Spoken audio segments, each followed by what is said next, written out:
আসসালামু আলাইকুম বন্ধুরা, আমি আজকে আরও একটি নতুন খামারে চলে এসেছি। এই ভাই নতুন করে এই খামার করার জন্য গরু উঠেছে শেডে।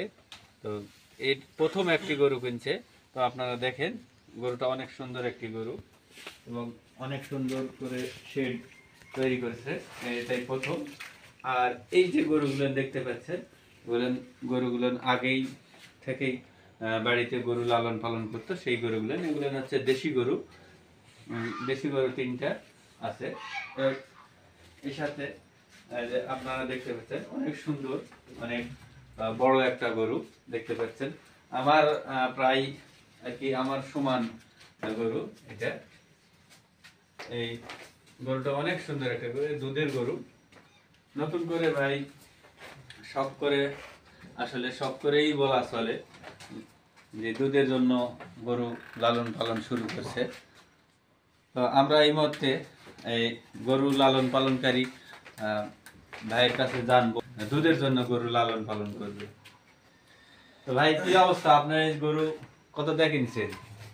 আমি এই গরু কিনছি 2,75,000।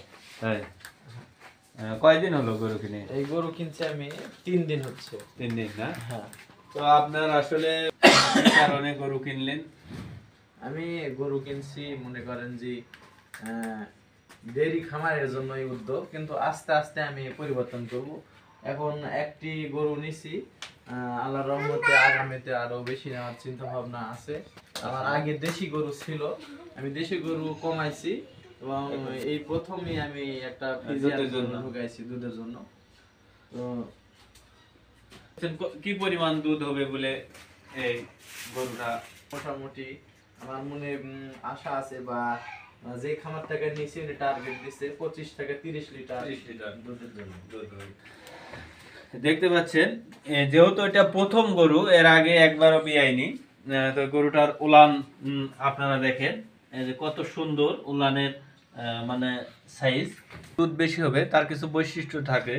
তার মধ্যে বাঁটগুলো সমান দূরত্বে অবস্থান করবে এবং 4টি বাঁট একই সমান হবে এবং একই মাপের হবে এবং বাঁটগুলোর উপরের মাথা মোটা হবে এবং নিচের যে সাইজটা নিচের দিকে একটু তত্তরা হবে বা সৌন্দর্যপূর্ণ হবে। এবং দেখতে পাচ্ছেন পিছন দিক থেকে দেখলে আরো ভালো বুঝতে পারবেন যে ভাইয়ের জন্য আপনারা সবাই দোয়া করবেন, যেহেতু তার প্রথম গরু। আল্লাহ যেন তার মনের ইচ্ছাগুলো পূরণ করে।